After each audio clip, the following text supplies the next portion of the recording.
Hey there and welcome to my Final Cut Pro tutorial for beginners.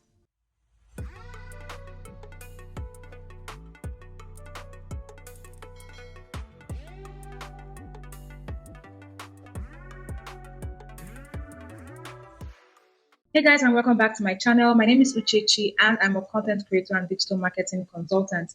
In this video, I'll be taking you behind the scenes on everything I do within Final Cut Pro to take my video from looking like this to this, right? So I'm talking color correction, audio adjustments, exporting formats, changing your aspect ratio, using pen bonds, using other video effects, creating your presets, all of that stuff I would run through or talk about in this video. So welcome to class. If you need to get a notepad and a pen so you can take notes while I run through the video, please do that. If you need to watch this video on another device like your phone or a TV set so you can edit on your laptop while I edit, then feel free to do that. So without further ado, let's jump right into it. So I have opened Final Cut Pro and I'm not sure if you can see that this is an external drive, right? So I would advise, if you haven't already done this or if you just downloaded Final Cut Pro on your laptop, that you create an external drive on an external drive. So you create an external library on an external drive, right? So I'm currently editing from my lacy 2 terabyte external drive. So I created a Final Cut Pro library on it because if I edit from my laptop will drag, right? Because video editing takes a lot of energy from your editing device, right? So I learned this tip from watching other YouTubers and video content creators when I was trying to figure out why my laptop was slow while editing. Now I can't remember the exact process for creating an external library for Final Cut Pro, but I would leave a link in the description box so that you can follow that process to do yours. So what I'm going to do now is export my videos from my external drive. Okay, this is it here. So Final Cut Pro tutorials. I have about 3 videos here. So I'll just select this entire folder. Now on the left, on your right hand side, okay, no, let's create a new event. So this event is going to be called Final Cut Pro tutorial, right? And then when you scroll down here, you can see transcode. So this is also a new tip that I learned, right? I recently started transcoding my files, my video files, before editing in Final Cut Pro. What that means is that Final Cut Pro creates a lesser version, right, of your video files. And this is useful if you have very heavy video files. So my video files are typically heavy because I film with my phone and I film in 4K. So if you film in 4K with your phone, then you know that at the end of the day, you will have heavy video files. So if I edit as it is, I would have skipping frames while editing, and that can be very frustrating. So I think I Googled or I went on YouTube to try and figure out how to sort that out, and I learned about transcoding. And you can just do that while importing your videos into Final Cut Pro. But if you have already imported and did not select these transcode options, you can still transcode after you have imported, and I'll show you how to do that. So mine is pre-selected just so I do not forget, right? And these are the settings. Again, learn this from watching other YouTubers and video creators on YouTube. So this will import. So as you can see, it has already created the event here. So this would import and also transcode at the same time. So you can track your activity by clicking here, right at the top, and you see what's currently going on. So as you can see, it's importing, and once it's done importing or while importing, it will start transcoding. Transcoding can take time if your video files are heavy. Luckily, the video files I'm working with are not heavy, so transcoding wouldn't take as much time as it would take when I'm transcoding a typical YouTube video, which sometimes takes 24 hours. Ridiculous, but yes, that happens. So I'm going to wait for this to transcode and then we will start editing. So 2 of the 3 clips have finished transcoding, right? And to see what clips have finished transcoding, you come to the right hand side here, right? You can see all of these options. So you click on this information option, which is the 3rd icon, right? It's the info is inspector, right? So at the bottom, when you scroll down, you can see available media representations, and you can see you have the original video, you have the optimized version, and you have the proxy version, right? Same for the last one. So the last 2 videos have finished transcoding. The first one is still transcoding. So as you can see, I still have just the original version. I do not have the optimized and the proxy version. So if you had already imported your videos into Final Cut Pro without taking or selecting the transcode options, you can do that after importing. So you just come click on the clip that you want to transcode, then you come here and you can see the transcode media option, right? Because it's not transcoded, you just click on transcode, you select your settings, right? And you click on OK. My options or settings are grayed out because it's currently transcoding, but if it wasn't transcoding, I'll be able to select all of these and click on OK and it will start transcoding. So if you forgot to transcode while importing, you can do that after you have imported. So all the files have finished importing and transcoding. I've also imported my channel intro and I have transcoded that. So I'm ready to start editing. So I'm just going to click on new project and just probably title this YouTube video. Now I usually don't touch anything here, right? Because everything is already set to 4K, 3840 by 2160, 60 frames per second and all that, right? So I'm just going to click on OK. But if you wanted to change your resolutions, right, or your video formats, this is where you would change it. So if I was doing something for Insta Story, for instance, right, I would choose vertical, right, so that the video format is vertical. And if I wanted to change the resolution, I'll change it. If I wanted to change the frame rate, I would also change it here, right? But I usually do not tamper with anything here. I just pick the project name and click on OK, and it will create a project. So I'm going to drag my clips to the timeline, but I just want to point out something. Now, if you have videos that have mixed resolutions, right? So what I mean is you have maybe a video in 4K, you have another one in 720, right? You have maybe another in 1080, then you want to drag the video that is in 4K into the timeline first. From my experience, if I drag the lesser resolution video into the timeline first, then that is the resolution that the entire video will take, right? So even though I have a 4K clip somewhere on the timeline, I wouldn't be able to export the final video in 4K. So if you want to export your video in 4K, make sure you drag a 4K video into the timeline first. You can always rearrange the order. So I'm just going to transfer this. I'm just going to drag these to the timeline. So now that I have dragged this onto the timeline, I'm just going to go to view at the top here and change the view to proxy, right? Remember that we transcoded our files already. So we have the original version, we have the optimized version, and we have the proxy version, right? So this is where it comes in. So if you did not transcode your files, you would not have this proxy preferred and proxy only option. You would have the optimized or original option alone. Because we have transcoded, we have these other options. So I'm going to pick proxy, and this is going to help me have a smooth editing experience, right? So I'm not going to have like skipped frames or skipping frames or freezing on the timeline while I'm editing. Now, after editing, when you're about to export, you would have to remember to switch back to the original, right? If not, to export in proxy, and then your final video output may not be as great as you thought it would be. But not to worry, even if you forget, Final Cut Pro would alert you before exporting if you're still viewing the proxy options. Final Cut Pro will let you know that you need to change to the original option to export.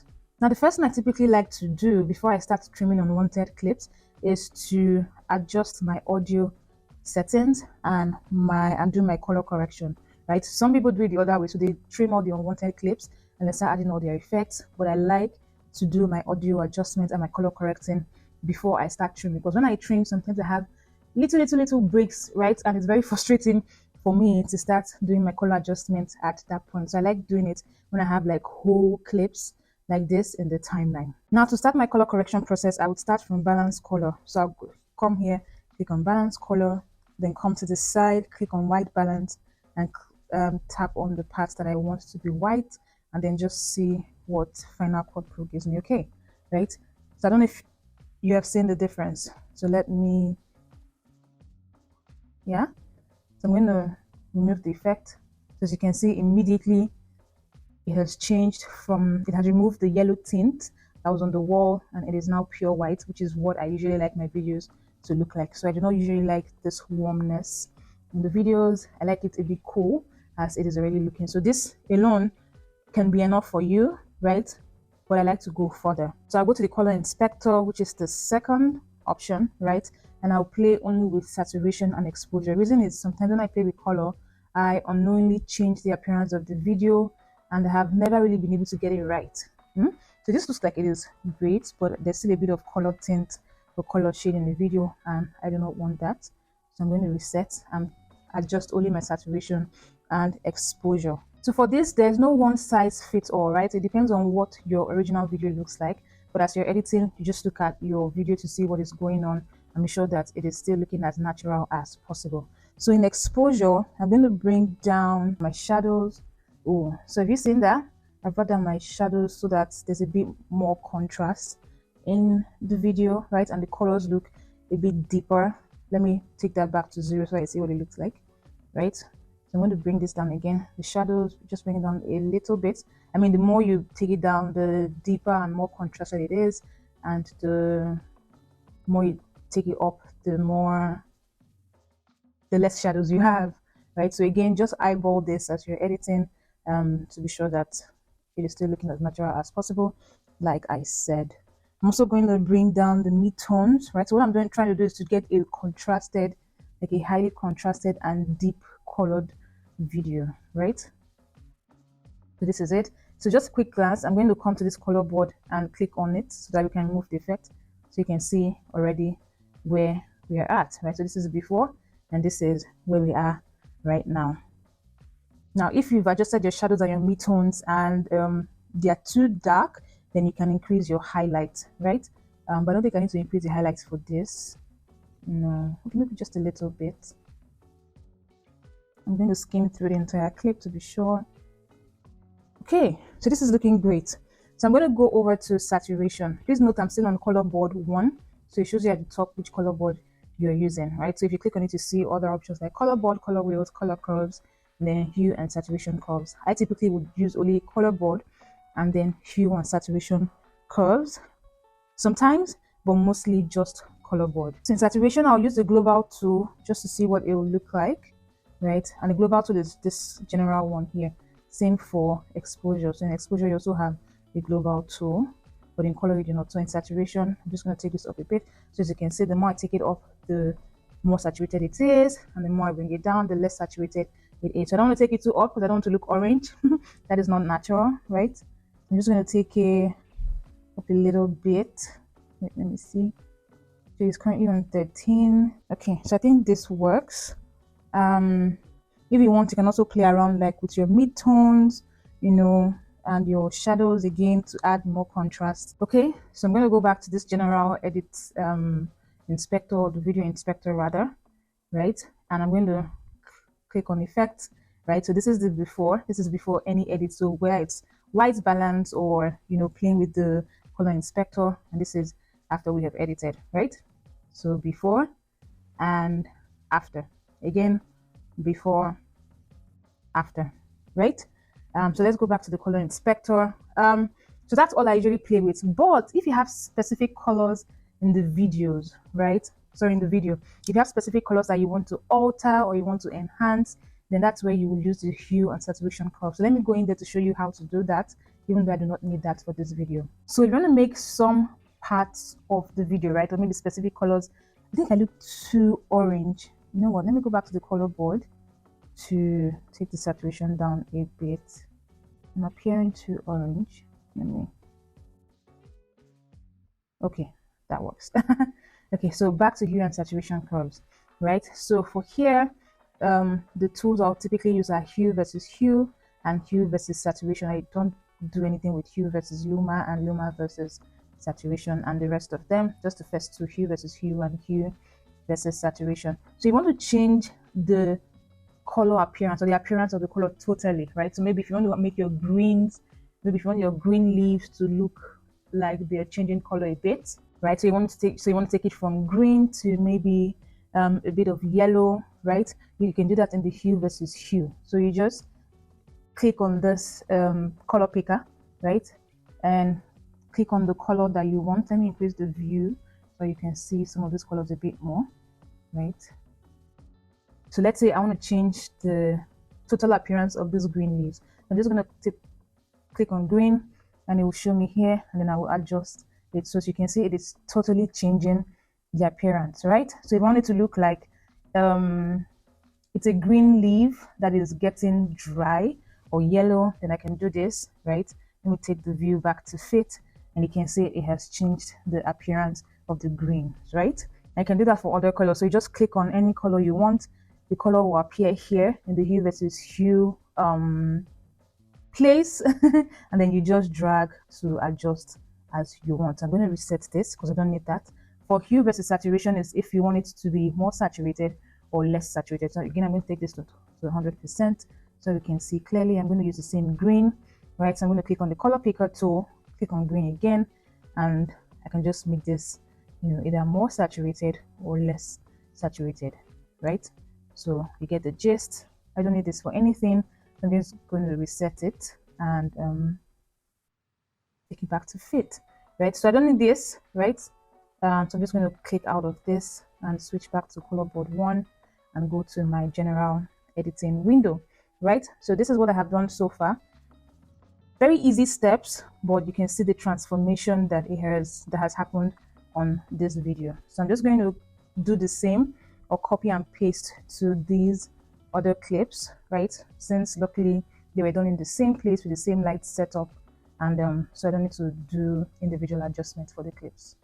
To copy and paste the video effects that I have done, I'll just do Command C on this clip and then select the clip that I want to paste to, click on edit at the top and click on paste attributes, right? So here you would see, so here you can pick where you want to paste, right? So if I had done some audio adjustment, I'd also have had like some audio settings here to pick from. So from here, just to confirm, no, I do not want the hue and saturation curve. I want just the color board. That is what had my exposure and saturation, and I want the color balance, right? So I'm going to click on paste, and it has automatically pasted to these two other clips. Now, if you usually film your videos in one spot, right? So you have a standard filming space and filming setup. You know, your light setup is typically the same, and so your videos come out, or the appearance of your videos come out looking the same. Then you can create presets, right, to save you the editing time. So when next you're editing a video in a similar setting, you don't need to do this one by one. So to do that, you come here and you click on Save Effect Preset, and you select all the options that you want to form your preset, right? So again, I don't know why this keeps coming up. I think maybe because I touched it a bit. So I have balance and color board here, and I already have a category named Uchechi because I've already created about 3 video presets, right? If you don't have a category yet, you can just click on New Category and you name it according to what you would remember, and then you name the preset. So let's name this Natural Light Preset, right? And I'll click on Save. To access your presets, right, you come to this part. So here you have your effects. That's this first one, and then here you have your transitions, right? So I'm just going to click on Effect, and you see that it's divided into video and audio. So I'll go to video, go to Uchechi. As you can see, Natural Light is here. Right, so these are the 3 other presets that I said I have created. Yeah, so this is the one we just created, Natural Light. So when next I film a video in this space with natural light or with a similar setting, instead of coming here, you know, to the balance, to color balance and to the color inspector to adjust all of these, I would just come here to the effects library, look for where I save the category where I saved my own presets in, click on it, drag and drop on the clip, right? So just drag and drop. Now this is looking too saturated because I've already edited it and I'm dragging the presets to an already edited video, but you get the gist, right? So I'm going to just come here and remove that second edit that I did, which is color board 2, remove, and in fact just delete. Okay, so that's how to create your preset and also how to access your presets folder and apply them to the videos in your timeline. So I'm going to listen to the audio to see if I need to do any audio adjustment. Let's see. So to take my video from looking like this to this, right? So I'm talking color adjustment, audio correction, or audio, yeah, so I'm talking color correct. I'm talking color correction, audio adjustments, exporting format, changing your aspect ratio, using pen bonds, using other video effects, creating your presets, all of that stuff I would run through or talk about in this video. Okay, so I think the audio sounds okay, right? I think. Okay, it sounds a bit muffled, if I'm going to be honest. So again, I'm going to come here and click on Enhance Audio, and what it does is that Final Cut Pro will just, you know, work on the audio and you can listen to see if it has given you what you want. If it hasn't, then you can go in to edit your audio. Let me listen to what Final Cut Pro has done. All right, so if you're struggling with the basics of Final Cut Pro, then you're in luck, because this video is exactly for you. Because I don't know if you noticed the difference, right? Before I did the audio enhancement, my voice sounded a bit muffled, but now it seems a bit more pronounced. The only problem is that there's a bit of an echo in my voice. Let me turn this off and play it so that you listen to it. So this is without the audio adjustment. So welcome to class. You need to get a notepad and a pen so you can take notes while I run through the video. And this is with the audio enhancement. Please do that. So watch this video on another device like your phone or a TV set so you can edit on. So you can see my voice is louder, and that is just what Final Cut Pro has done. So if I want more things, I can just go in to edit that. And again, once you're done with your audio adjustment, you can also save it as a preset, right? So the same method with saving a video preset, you just come to save effect preset, and you can see the audio options. Again, you pick your category, you name your preset, and you click on save. And then when you want to access your audio preset, you come to your effect library, right?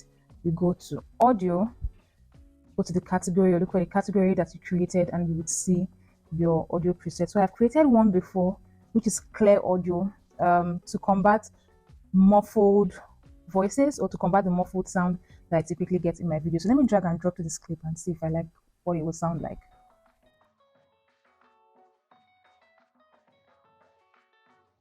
Of Final Cut Pro, then you're in luck, because this video is exactly for you. So welcome to class. If you need to get a notepad and a pen so you can take notes while I run through the video, please do that. If you need to watch this video on another device like your phone or a TV set so you can edit on your laptop while I edit, then feel free to do that. Okay, so that's what it sounds like when I apply this audio preset that I created. I'll listen to it again to be sure, and then I'll adjust along the way. But that's the basic for doing your audio adjustment. So now that I have done my color correction, I have done my audio adjustment, I will now go in to remove unwanted clips, add my channel trailer, and we would render and export. Alrighty, so I have finished editing these clips, right? So I have trimmed off or removed the unwanted clips. I have added the effects that I want to add. I've added my channel trailer. But let me just show you, or let's run through this video together. In this video, I'll be taking you behind the scenes on everything. So for this part, I want to add Ken buttons, right? So Ken buttons are those slower zoom in or out that you see in videos, right? So I'm not sure if I want to do a zoom in or zoom out, but I know I want to put a Ken button effect at this part where I said everything, right? Just to add a bit of effect or movement to the video since I'm sitting in one place, right? So for that, I'll just click here, right, and go to crop. And in crop, you see trim, you see crop, and you see Ken button. So what I want to do is Ken button. And if you just see the play button here, you can play to see what it will look like, right? So everything. Okay, so that is giving me the zoom in. Let me see what the zoom out looks like. And for that, I'm going to click on this reverse. Is it the reverse button, right? To see what the zoom out looks like, and I'll play it again. Everything. Okay, you know what? Let me play it from here, from the timeline, and see. Scenes on everything I do in Final Cut Pro. Again. I'll be taking you behind the scenes on everything. I think I prefer it in. I think I prefer a zoom in instead of a zoom out. I'm just going to change this to a zoom in. Yep, I'll click on done. So I just play it again. Behind the scenes on everything I do in Final Cut Pro. Okay, yeah. So yeah, that's it. So I have finished with this part. Okay, so let's say I was done with this video and I was ready to render, right? I'll just come to view and switch back to the original version. Now, I have heard people say in YouTube videos, and I've also read some articles that say you can render the Proxy version, but then when you're exporting, you switch back to the original to export. But I prefer rendering the original version just to avoid stories that touch, right? So that is view, right? Switch back to the original version, and then at the top, click on modify and click on render all to start rendering. So you can monitor the progress from this tiny window here, right? And when you are rendering, make sure you're not doing anything in the timeline, if not, it will pause the rendering. So I usually do this once I am done with everything, that I am doing, right? Again, the amount of time this takes depends on how heavy your video files are and depends on the number of effects or adjustments that you have done to the clips in the timeline. So when I'm done rendering, then I will click here on this button here, right? And I would click on YouTube and Facebook. This is for YouTube, right? And I'll delete these tags and leave the Final Cut Pro tutorial tag so you can see the estimated file size here.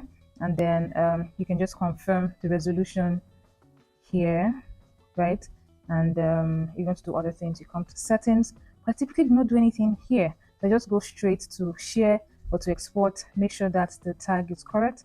Again, you're not showing your final video, but I just like to have the correct tags for the video, and then click on next and you save your video wherever you want to save it to. And that wraps up editing in Final Cut Pro. Okay, so that was quite a class.